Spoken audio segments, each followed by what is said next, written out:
Hello, everyone. Welcome back to a new episode of the Spiritual Inspired show. I am your host, Claudiu Murgan. For previous episodes, please visit Oraverse Network, our YouTube channel, or spiritualinspired.ca. My guest today is Pastor Curry Pikkaard, and we will talk about a number of things related to spirituality, religion, his path as a pastor as well. So let's start. Curry, thank you very much for joining me. It's my honor, my privilege to do so. Thank you for the opportunity. You've been in this field and community for a long, long time. You were ordained in the Reformed Church in America in 1974. I was a baby then. So, how has your understanding of your calling evolved over that time? I think probably the basic way it's evolved is learning and growing in the recognition that to be called by the Lord to serve Him follows His plans and not ours. Um, in so many different instances, I would look at a ministry or a possible church or some form of service and say, "Boy, it might be nice to be there or to be part of that." None of those ever happened. It's the ones that he brought before me and placed before me and called me and nudged me to that became the places in the fields of ministry. And it's just been a lifelong learning of what it means to follow. And follow means follow, not try to lead or guide, but to follow.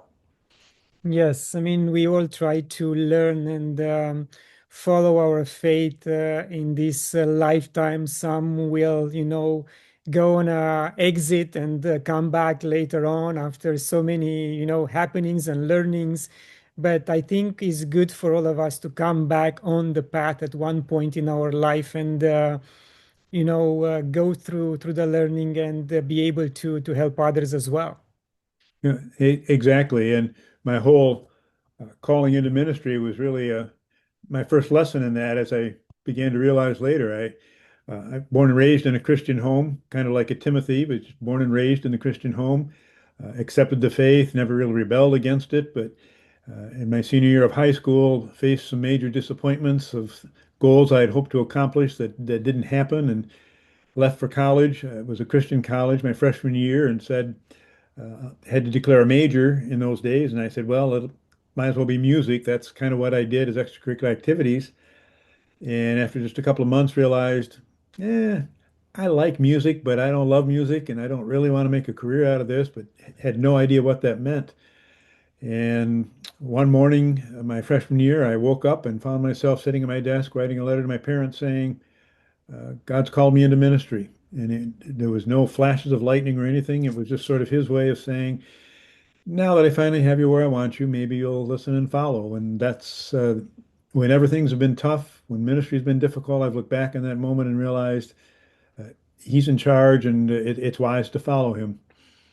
Yes. And in 2023, you transfer your ordination to the Kingdom Network. What prompted that transition and what does it mean for your ministry going forward? It was very, very difficult. I was born and raised in the Reformed Church, and as you mentioned, ordained in the Reformed Church. Uh, and it really is largely responsible for who I am. But over the last number of years, uh, my convictions and theirs began to differ theologically and biblically on some issues. And there were some systemic things where it was difficult to change some things that a large number of people felt needed to be changed.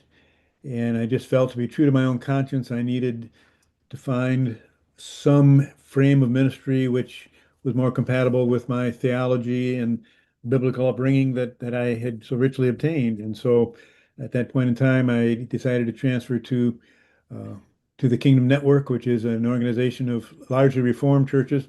Maybe a better way to put it is it's a grouping of churches with traditional Reformed theology.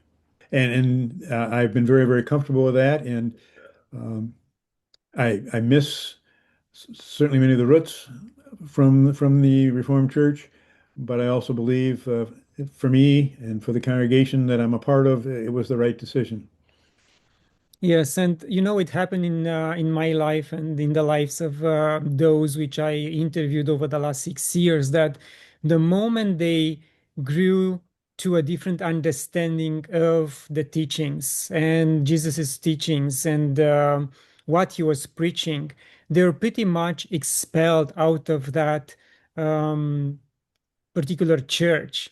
It was like they became a different person and they couldn't fit in anymore, and they're not accepted for their new beliefs. So, how do you see this um, transition and this um, discrepancy between what the church is teaching and how the church behaves when some of their most devoted people are coming and telling them, you know what, I think differently right now. My understanding has evolved because I work on myself outside the church and I see things from a different perspective. Why is that?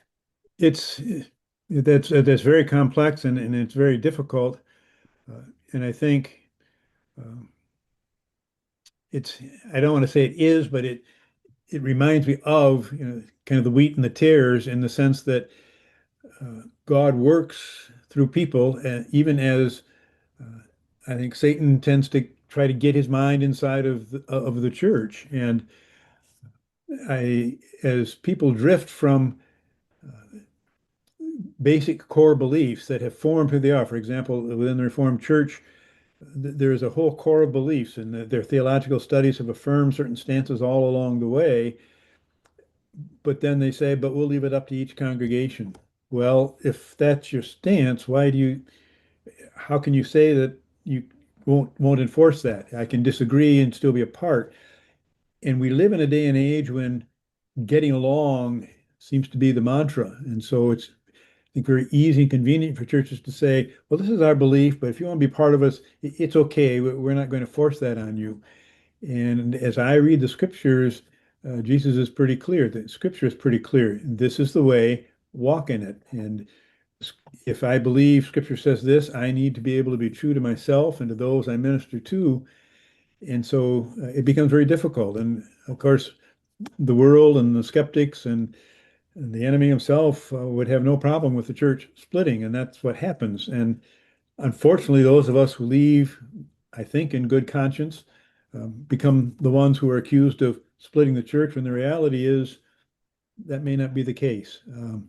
But it's complex, and I think each individual and each congregation needs to work through that in their own time and in their own way.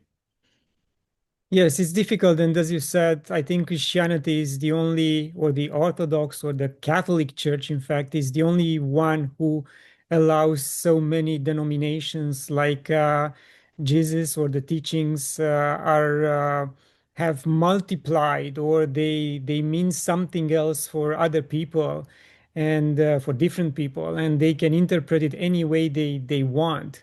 And I think common sense and logic has been lost while reading the Bible because they are all over the place right now. Exactly, and it is so easy to allow what we hear in the world and in society to influence how we read the scriptures. It's almost we come to the scriptures with a mindset, and then we find or cherry pick from the scripture what we think backs that up, rather than prayerfully coming to the scripture and opening ourselves to hear what it has to say and taking that into the way we interpret the world. And that becomes our filter for the world. So rather than letting the world be the filter of how I hear scripture, we need to let scripture be the filter for how we view and hear and respond within our world. And I think other aspect of the Bible people are being challenged with is the God.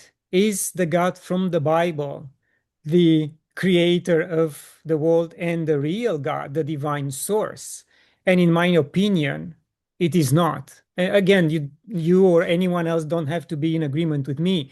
But when I read the Bible, it's a history book pretty much of a tribe, the history of a tribe, and how they perceive the world, their own world, because there was no internet at that time for them to send an email and get feedback from the other side of the world on how those guys are living and doing.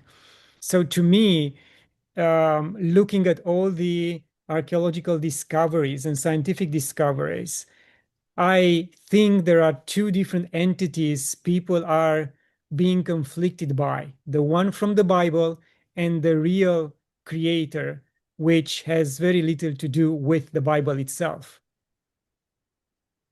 Well, that's very interesting, because my belief would lead me that when the Bible begins with, "In the beginning, God created," and you follow that story throughout the scripture, and I say story meaning not fake, but the historical account uh, of how that God operated through a chosen nation, and you look through all the, some would say the boring parts of scripture, which lists all these genealogies, but when you follow all of those, it leads very clearly to the birth of Jesus Christ and ties that all together.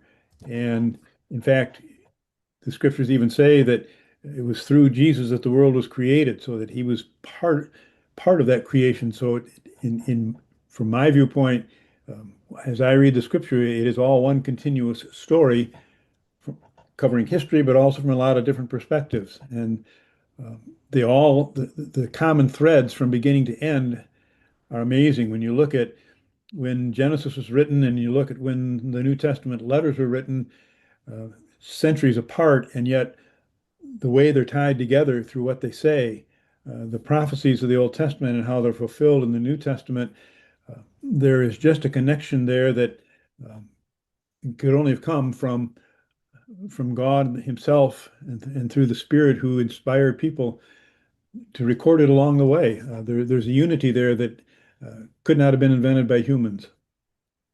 But do you agree that over the hundreds of years, the Bible has been modified and the translation was not perfect? Words or the meanings in Greek were different than the Aramaic. And these meanings have been twisted, not intentionally necessary, but over the years they changed the meaning. And now we are reading uh, very different version of the initial teachings.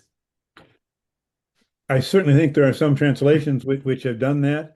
Um, Certainly, the original manuscripts, which have been discovered over the years, um, are uh, are the word. How those get translated, because language is different, is very, very critical. That's why we have, I don't even know how many translations anymore. There's dozens of translations, some much more accurate than others, but that's where uh, biblical study and biblical training becomes very important to learn how to understand and discover what the original meaning was. And that's a difficult task. And we've unfortunately we have made uh, getting ministerial degrees and other degrees um, increasingly easy online and everything else, ignoring Hebrew and Greek and Aramaic and all the languages of the Bible. And, and the further away you get from that, the more likely there is to be mistakes. But I still think there are some translations which are as accurate as can be, and that have been blessed by God over the course of the years to lead people to Him. Yes, I mean, there is no doubt there is a lot of good content in their teachings that people, if living by those precepts, will bring much more um, purity and positiveness in the world. But unfortunately, not everyone is willing to look at those teachings and implement them in their daily life. Exactly right. If that and that's the story of Scripture. Not everybody will respond, and not everybody will choose to follow. It's I think we call that self-will. We love to live with our own self and our own will. Yes. And Curry, your book, When the Going Gets Tough, explores the life of Joseph in Genesis 37:50, showing how betrayal and hardship can become stepping stones of faith. what drew you specifically to Joseph as a model for navigating suffering? We read it first just as a boy, what a great story. I mean, Joseph and the Amazing Technicolor Dreamcoat as a stage play was built on that story. It's just an amazing story. But when we understand that it's part of the way God worked through a chosen family, we realize that what mattered was the attitude that Joseph maintained, and it was an attitude of faith. And it makes it very, very clear that uh, the tough times, the pits of life, if you will, that we find ourselves in, uh, are not in themselves defeat. They're not necessarily signs that God is against us. It's a sign that something is happening in our life, and it's a challenge to our faith. And those are the times in which we grow. In each one of the difficult times Joseph had, uh, he experienced growth. And he never lost his faith in the fact that somehow God was involved in all of this. And so the reason I think people become so enamored with that Joseph story is uh, whatever he's experienced, most of us have experienced. For every step forward, he took two steps backward. Betrayed by his brothers, thrown in a pit, sold away from his family. Certainly, at times, I'm sure he's felt bitterness towards his family, and yet, when they were reunited and they feared that he was going to pay them back, he's able to forgive them and say, "Let's get together as a family and move forward." And um, I think that's the stuff we all wish. Well, I wish I had that. And so it's to me, it's a lesson in a journey in how to handle those tough times and not to lose faith, even if we don't understand what's going on at the time. I'm sure when Joseph was in the pit, he never dreamed he'd be second in command of a great nation, but he knew that somehow his God was still with him, and I think that's the anchor point that we need to be able to grab onto and try to emulate ourselves. Yes, and I think that in the modern society, we can summarize that into a very short form: let go and let God in. I think that's when it's used in that context, I think that's very, very true. Absolutely. And Absolutely. I had a recent interview with someone who goes to Tanzania and spends time with the Maasai. And based on her explanations, those guys, except having the phones to communicate with the world, their lifestyle is pretty much the same as Joseph's lifestyle hundreds of years ago, because they live off the land with their community, with their families, and they don't rely on anyone else. I mean, there is tourism these days, of course, but other than that, I think they will be one of the few who will survive in this world if the modern amenities will be taken away from the world itself.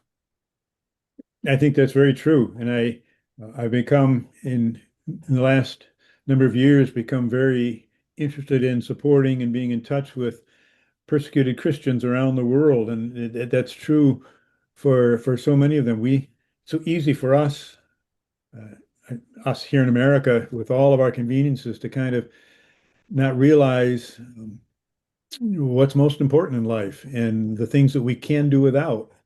And that every time I read of uh, difficult situations, or I have some connections with some pastors over in Kenya, and when I see the hunger they have just for having a copy of the word, or the hunger they have for me just trying to teach them something from the scriptures, uh, it, it almost embarrasses me to think of all I have. I've got a stack of Bibles and different translations and study books that fill shelves, and they, their hunger for the simple, basic necessities of life, spiritual food, physical food, uh, and just to know that there's a God who cares for them is an amazing thing. So you're absolutely right.